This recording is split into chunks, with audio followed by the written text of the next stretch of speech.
great leadership from the head coach on down. Yes, one might say, well, they got Ryan Fitzpatrick at quarterback and the cast of really backup quarterbacks.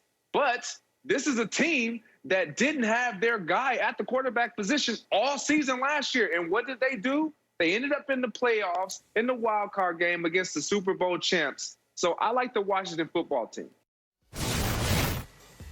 All right, Greg, go ahead and defend yourself here. Why you got Fitzy in the football team over Dak and the boys in the NFC East? I like that take. There's no reason. There's no reason for me to defend myself. The Washington football team will do it for me. That's what they're basically going to do all season long is defend. That's why I'm going with them. They hang their hat on the defensive side. When you look at their pass rush and what they're best at, it is exactly that. They built their team from the inside out. They understand how they're going to win football games, and that is important when you talk about winning games in the National Football League, especially against a team that has so much firepower like the Dallas Cowboys. Now, how do you eliminate that firepower?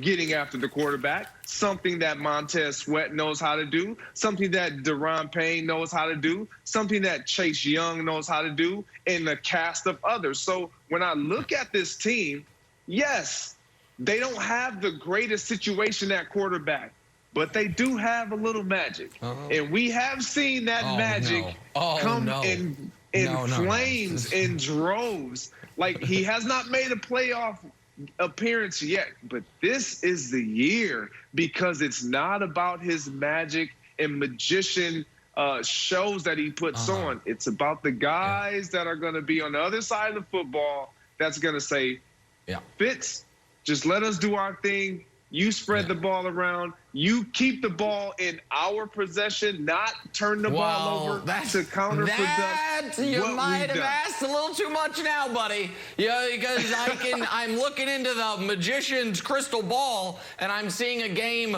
Washington loses 21-17, where the defense gives up 7 points and Ryan Fitzpatrick throws 2 pick sixes. And they are looking at Ryan Fitzpatrick saying, you've got to be kidding me. That stupid beard and those terrible passes. So here's the thing.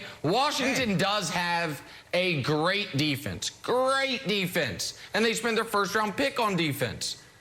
But it's not just that their quarterback room is Heineke and Fitzpatrick. It's that their skill position, all the rooms, running backs, tight ends, receivers, it's bottom 2 in the NFL. Logan Thomas is their #1 tight end. That ain't great. Terry McLaurin is fine, I guess. But then it's Curtis Samuels and McLaurin's wild. If we're ranking #1 receivers, he's good. Does McLaurin come in the top 15? Does he come in the top 15 for #1 receivers? No. So he can't be that good if he's below average amongst #1 receivers. The reason why is because of his quarterback situation last year. Well, and it's the same this year. It's not better. The quarterback situation's not much better, buddy. So, like, listen, they're going to have to win game 17-14. And I'm not as high on the Cowboys as some, but I don't think a team that is on paper, Wilds, this is a bottom 5 offense. So how great does the defense have to be in the modern NFL if you have a bottom 5 offense if you want to win a division? You tell me. I think it is a tough. Okay, maybe top 2 in the league, maybe somewhere around top That's what 1, I'm saying. So Greg, let me just read these to you because I think we're underrating Washington's defense. We have sort of these historical defensive teams. We're like, well, Washington is a great defense. Yards per game. 1 was the Rams, 2 was Washington. Passing yards per game. 1 was the Rams, 2 was Washington. Points per game. They're all the great defense. Rams, Ravens, Steelers, Washington. They're great. And just because they're not historically great, like, Ravens have always had a good defense. Steelers always have a good defense. We know Aaron Donald's always been good. Washington is there. So the idea that, like, we have to treat, like, the Saints as this sort of, like, great defense that is going to win games without maybe necessarily, like, superior quarterback play, I think Washington can do the same thing. I think Chase is going to be better. I think they're going to be pretty good. And I believe in Fitzpatrick. Maybe it's been a year of working with Brandon that I have to say that. It's kind of infused into my brain. But I also believe in Fitzpatrick now. And the reason why this Washington defense is so good is because if you know anything about football, it's about getting after the quarterback. And they don't have to generate any type of pass rush with any blitz packaging. Right. They don't have to send extra guys. Like, that is huge if you understand the game of football. And when you look at the Dallas Cowboys, their strength is throwing the ball. Well, what do you know?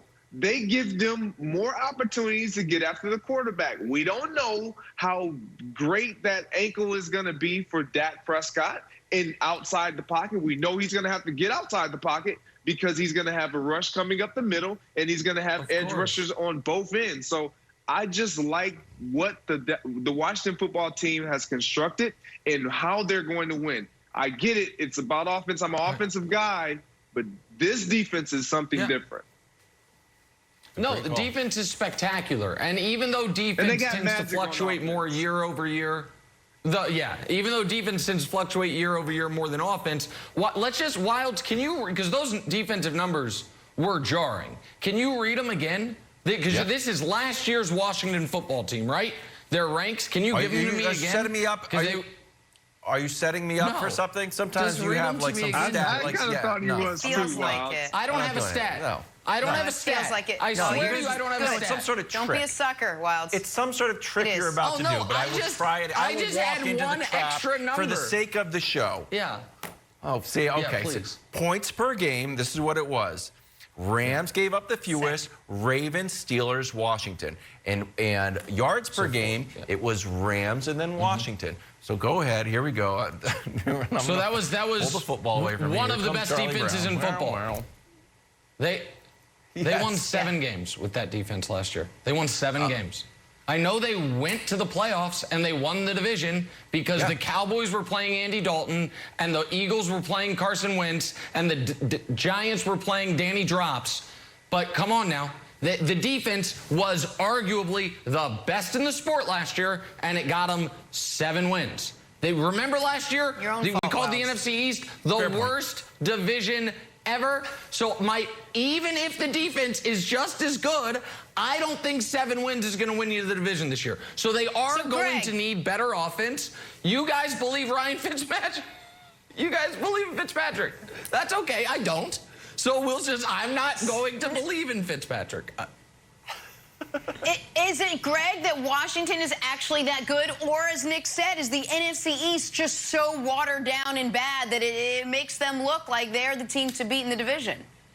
It's a combination of both. But look, I believe in magic. So I'm 37 years old, and I still believe in magic. So why now do I stop believing in magic?